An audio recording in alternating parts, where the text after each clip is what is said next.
Tragedy at the border. Who's to blame? Let's talk about it.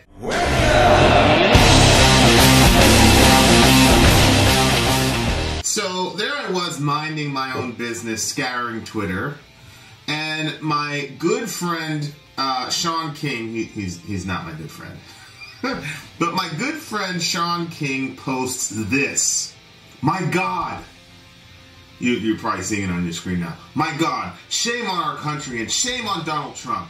A 7-year-old girl was taken into custody by U.S. Border Patrol and died of dehydration and shock. These aren't thugs and criminals. There are people desperate for safe harbor. This is a grave sin. He then linked the Washington Post article that we're going to read now. You know nothing of this, so no. This is your initiation. A 7-year-old girl from Guatemala died of dehydration and shock after she was taken into Border Patrol custody last week for crossing from Mexico into the United States illegally with her father and a large group of migrants along a remote span of New Mexico desert, U.S. Customs and Border Patrol said Thursday. The child's death is likely to intensify scrutiny of detention conditions at Border Patrol stations and CBP facilities that are increasingly overwhelmed by large numbers of families seeking asylum in the United States. According to CBP records, the girl and her father were taken into custody about 10 p.m. December 6th, south of Lordsburg, New Mexico, as part of a group of 163 people who approached U.S. agents to turn themselves in. More than 8 hours later, the child began having seizures at 6:25 a.m. CBP records show emergency responders who arrived soon after measured her body temperature at 105.7 degrees, and according to a statement from CBP, she reportedly had not eaten or consumed water for several days. Jeez. After a helicopter flight to Providence Children's Hospital in El Paso, the child went into cardiac arrest and was revived, according to the agency. However, the child did not recover and died at the hospital less than 24 hours after being transported. Oh, gosh. The agency did not release the name of the girl or her father, but the father remains in El Paso awaiting a meeting with Guatemalan consular officials. According to CBP, the agency is investigating the incident to ensure appropriate policies are followed, it said. Food and water are typically provided to migrants in Border Patrol custody, and it wasn't immediately clear Thursday if the girl received provisions in a medical exam before the onset of seizures. Our sincerest condolences go out to the family of the child, CBP spokeswoman Andrew Meehan said. In a statement to the Washington Post, Border Patrol agents took every possible step to save the child's life under the most trying of circumstances. As fathers and mothers, brothers and sisters, we empathize with the loss of any child. The ACLU blamed lack of accountability and a culture of cruelty within CBP for the girl's death. The fact that it took a week for this to come to light shows the need for transparency for CBP. We call for a rigorous investigation into how this tragedy happened and serious reforms to prevent future deaths, Cynthia Pompa, advocacy manager for the ACLU Border Rights Center, said in a statement. Okay, so it's interesting about how we consume information nowadays, because you're usually getting these posts the way that I got them from somebody else who already has a opinion about what happened and all the rest of it. So Shaun King says this is terrible, this is a sin, this is evil, Trump is terrible, and I'm a bit confused as to how in the world the Border Patrol folks can be held responsible for this child's death. Well, she hadn't eaten or drank in days. Right. Her father put her in that situation. Right.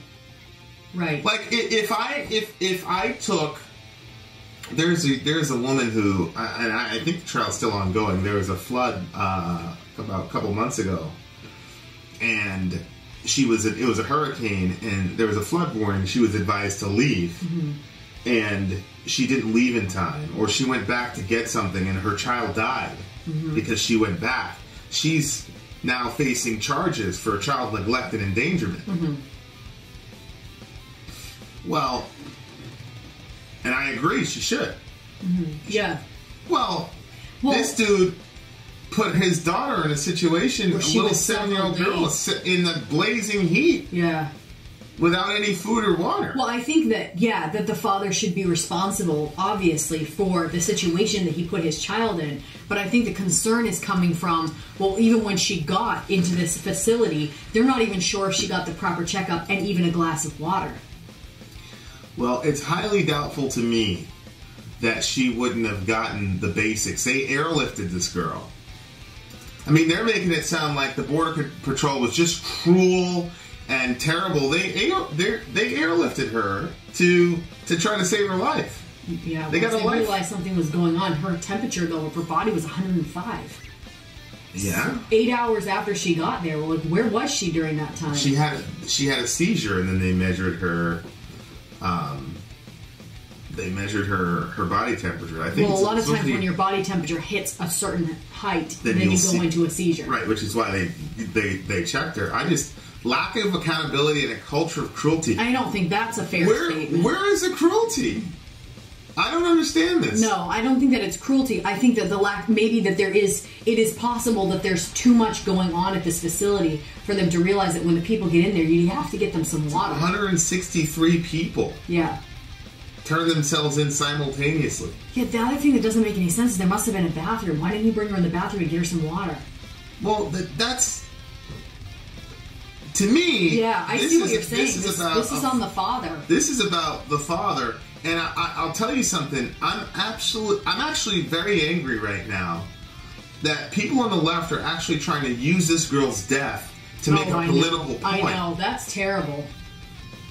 That's not right. She died because her father didn't give her anything to eat or drink for X amount of days, for several days. Several days, it said, yeah. And you would imagine, if you put your kid through that type of hell, wouldn't that be the very first thing you say? She hasn't had anything to drink. I know. Get her something to drink. I know. It doesn't make any sense. Now look, it really doesn't make this sense. This is brand new. This just got released today, or maybe last night. So maybe something else is going to come out where he was begging for water, and they said, "Screw you! Yeah, you guys are waiting line." Okay, but they took every possible step that they could for once her. It seems like once they were made aware of the situation, once she started having a seizure, then they jumped on it. But you got to figure, you've got one facility, and it's got, what did you say, 165 people that are being processed? So that's a lot of people. 163. Okay, so Shaun King has an update. Her name is Jacqueline Amay Rosemary Kyle-Macklin. That was her full name. So they kept saying the girl, and they had to say the girl because they didn't. Public. Yeah. They didn't, they didn't publicize her name. Yeah, I mean, it's a horrible tragedy, but I'm actually pretty furious at the left here for making this a political statement about how horrible Donald Trump is. Well, what does Donald Trump have to do with this, Shaun King? Like, how are you going to hold Donald Trump accountable I was like, for this father's negligence? Yeah, and it doesn't even seem like the father's being brought into this negatively at all. Well, yeah. Well, this is the Washington Post, so they're not completely objective. But I mean, I don't understand how you could possibly say that this is like I said. You're going to have some irrefutable evidence that he was trying to get that he was desperately trying to get. Okay, so here's a few points. So here's Matt Walsh. A few points on the 7-year-old immigrant child who died. One, her parents apparently had not provided her with food or water for days.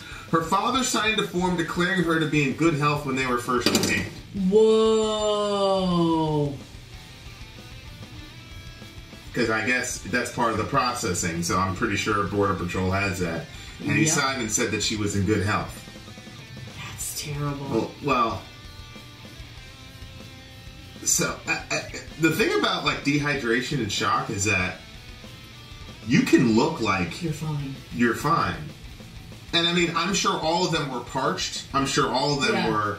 So a person who's like at a fatal level of dehydration, your heart starts going into overtime because you don't. So a person looks completely. I mean, you just had somebody in your life that had cardiac arrest. And he was revived he was able to walk into the ambulance. Right. Then he died. So it's not, and so it's not like you can say Border Patrol was supposed to be able to catch that. Right. Especially when the dad says, yeah, she's in good health. She's in good health. It's 163 people. A parent doing that to a child. Honey, I would be out of my mind if we went, look, you know how sometimes we're in the car for like 3 or 4 hours and we gotta stop and get food for the kids. Yeah, we've had fights about it. Yeah. You can't go, but, you know. I just can't imagine putting it for 7 days in the heat and they're not. Well, several or whatever. She wouldn't have lasted 7 days. It doesn't matter. Whatever it is. But I knew somebody who was in a situation where he didn't have water for 3 days, and he was doing, you know, he was calling for something, and and he was a grown man. And he put his little girl through that, man. And then he goes and signs a, you know, because I think they probably signed those statements so that, you know, they just want to be processed. They don't want any attention brought to themselves because you're trying to, you know, you're trying to get in. Yeah. From that perspective, I get it. But I mean, your kid hasn't, and of course he doesn't know anything about the science behind it, you know. Yeah. So he's thinking, yeah, we'll get her something to drink eventually and all that. But, of course, his daughter was in mortal danger. But this whole thing with the ACLU says a lack of accountability and a culture of cruelty. Now, look, there have been things that have been cruel on the border that we'll talk about. But this is not one of those cases. Right. You know, arrests of migrants traveling as family groups have skyrocketed this year, and Homeland Security officials say court rulings that limit their ability to keep families in detention have produced a catch-and-release system that encourages migrants to bring children as a shield against detention and deportation. You know what's crazy? Honestly? Remember how they were separating the parents from the kids at the border? Yeah. This child might have survived had they been separated, because then whoever the child went into their care, they would have started looking into the health and welfare of the child, rather than depending on the parent to tell them the honest truth. That was the argument, is that the separation policy was there as a deterrent. And then what happens is this thing called catch and release. So mad. This catch and release thing is where you've got a kid, we got like, all right, go ahead. And so the counter argument is these parents are using their children basically as human shields to get into the country because they found a loophole in the law. Well, this is a situation. You know, this to me seems like one of those horrible eventualities that we didn't think through. But it's a completely tragic situation. So close to Christmas, so close to the New Year, and I don't know if this little girl had a mom back home in Honduras or whatever their situation was, and I feel terrible for the father. But the majority of the culpability in this situation, to me, seems to be the father. And if you don't put the focus on the negligence of the parents or the father in the situation, and you want to just put it on the Border Patrol and on friggin' Trump, then more of this is going to happen to more kids. But if you use this as a test case to go after the father to say you neglected this child for several days, then it might change some for other children. Yeah, we've got to stop with this soft bigotry of low expectations with I'm an immigrant. My mom's an immigrant. But and I'm not going to say we came here legally, blah blah blah. I'm not saying that. Here all I'm saying is, we've got the same standard that I would hold a parent in America to. Yeah. The same standard that I would hold a white American parent to. We should hold these people to. Yeah. You don't put your child in that type of situation. No. The girl's not even 10 years old. And then you sign some waiver. But now, this is what Matt Walsh says. I don't have that source yet. And of course, this, Washington Post article is not going to say that. Okay, guys, so we just verified Matt Walsh's claim that the young lady's father actually signed the document. Mm-hmm. It says a Border Patrol form completed shortly after she was stopped said she was not sweating, had no tremors or visible trauma, and was mentally alert. That tells me that they screen for heat stroke. That's what you do. I remember being in Florida, and that's what they would do to screen you for heat stroke. Yep. When you would faint, they would do it almost like concussion protocol, where they'd say, "What's your name? Where do you live? Da da da. What's 2 + 2? What's 4 × 4?" I remember doing that in Florida when we were playing baseball, and we would all have, you know, when you were showing signs of heat stroke. So that's pretty much, that looks like a heat stroke test to me. Claims good health, the form reads. Jacqueline's father appeared to have signed the form, which was obtained by the Associated Press. So the ACLU needs to go on record and say that how they characterized this particular incident in the Border Patrol was wrong. Yeah. They did everything that they could have possibly done. The father said she was in good health, and he did not feel that there's no indication at all that he was desperately trying to get her water. Obviously, No. if she was sweating and showing visible trauma, they would have hydrated her immediately. Right. That's obvious. There's no way in the world that they would have had a form like that, seen her sweating and showing signs of heat stroke, much less seizing up, and not have given her something to drink. Right. Stop it. Right. Now, the Washington Post didn't report on this particular piece of information, No. but I will say, Washington Post published this article at 9:55 p.m. on December 13th. AP published this article 2 hours ago, so they had access to more information than Washington Post did, to be fair. Okay? And AP actually got access to the actual form themselves. They put eyes on it. So, to be fair to everybody involved, the Border Patrol did their due diligence in making sure the girl was okay. The father screwed up. And the Washington Post, I would say, still accurately reported what they could with the information that they had last night. Yep. This is not a PolitiFact situation. Okay, this to me, the only bad guy here is the father. I totally agree. I don't see what anyone else could have done. Yeah, I mean, there's nothing they could have done. However, if you want to talk about cruelty as regarding the Border Patrol, this video right here is pretty much the reason why. And the reason that this is important is because it's to say, you know, when you talk about stereotyping someone, it's always, well, not everybody's like this. So what we're about to watch, not all the folks that are on the Border Patrol are like this. Right. However, it should also be noted for fairness, not everybody's like the folks who are trying like hell to save this little girl either. Right. And there's folks in the institution. And by the way, when this video was shot, Obama was in office. Right, it was 2017. This is all this bullshit about making it about Trump. Right. We've got an issue with how we treat these people, period. Right. But anyway, this is a shot of folks in the Border Patrol and how they're handling water, actually. So here we go. And by the way, this latest report was shot January 18th, 2018. Okay? So listen. Videos circulating on the internet show U.S. Border Patrol agents destroying water aid stations in the Arizona desert. The water is meant to help immigrants crossing the border who risk dying of thirst on the dangerous journey. In video shows another agent kicking away containers of water left for border crossers. The Border Patrol tells 12 News they were made aware several years ago of those videos and took action against the employees.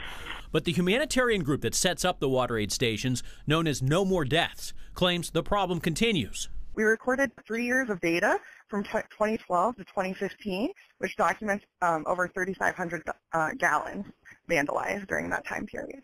They released video from last year showing a Border Patrol agent allegedly puncturing water containers. The group also releasing photos of not just water jugs punctured and emptied, but cans of food. Wow, man. So this was January 2018. So when they say last year, they're talking about 2017. Right. So this is still current. Now, I understand the hidden camera footage was about Arizona, but you can't tell me that this behavior is located only to Arizona. So the facts are, what we have at the Border Patrol are people who are the best versions of ourselves, people who are willing to stop a bus at the side of the road and give a little girl CPR and life flight her out to the hospital and wait in the waiting room as if it was their own child. Yeah. And we also have people who are the worst representations of who we are. Jeez. People who resent other people for having compassion and would contribute to this little girl's death. Now, let's not all be hypocrites here and say that we're heartbroken over the fact that this little girl died of thirst, essentially, when we've got to hold her father culpable, but we also have to hold the prevailing attitude of people like this and anybody who supports it. If you support this, then you are also responsible for this girl's death. Yeah, for sure. You sit there in the comfort of your own house with your hydrated kids. Right. And you support something like this. So we've got to take a real look at the situation. Mm-hmm. Okay? Shaun King is full of it. The Obama administration had his border agents doing this crap. Nobody came after Obama. You don't think there's some little girl that we don't know her name or picture? Which is why it's important for us to put the picture of this young girl on our thumbnail, because it's not only for her, but it's for all the countless nameless, faceless girls and little boys that dropped in our deserts on the way here. Partly because of the irresponsibility of the parent, partly because of the just plain meanness of our own citizenry. So that's why the girl's on the thumbnail. But I mean, for Shaun King to use this as an opportunity for more political theater is infuriating to me. Yeah, I totally agree. It is infuriating. It's disgusting. Now, I know that our president, when Obama was president, I know that he wouldn't support this. But it happened on his watch multiple times. They said from 2012 to 2015. That was all during the Obama years. Yep. Where was Shaun King then? So it shows me that this is just nothing more than political theater. These lives of these people is just political theater for you people. 3,500 gallons. So you're going to demonize Obama? Look, forget about this left-wing, right-wing stuff. We are not treating people who are vulnerable and in a situation of weakness well. That's the fact. This is not a left-wing, right-wing issue. Right. It's a human issue, and it says something about human nature, our own human nature. We knew this crap was going on for years. This was reported for years. Now this little girl died, and hopefully it'll bring some awareness. But all of us are culpable here. And I just think at some point, whether I understand, you can't let your hatred of Donald Trump strip you of your own humanity. Right. If you're one of these people that wants to be tempted, look, if you want to be tempted to condemn Donald Trump for this little girl's death, then you better make sure that you were out 100% consistent when Obama was in office. Because he had 2 terms to fix this, and he never did. Ever. Because as recent as last year, Border Patrol was still doing this crap. This is an us issue. It's not a left-wing, right-wing issue. And we got beautiful people on Border Patrol. I know some of them. Some of you have reached out to me. So we got beautiful people on Border Patrol. But some of y'all are ugly as hell. And that's a fact.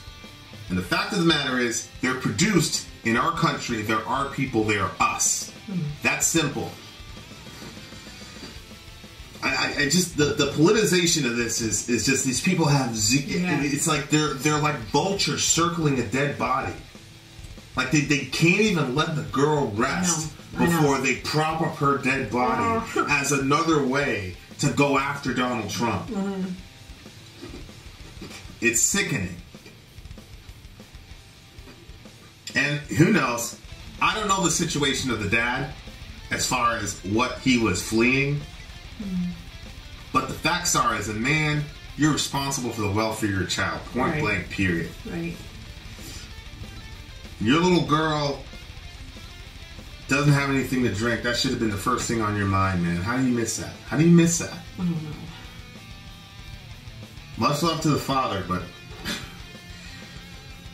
there's a lot of failures of this that happened, that conspired together to put this young girl in this situation, and hopefully she's found a better land. She's in a better place now, but and we're confident that she is. But anyway, love your neighbor. Take care of each other. Middle America. We are the media. Until next time, guys.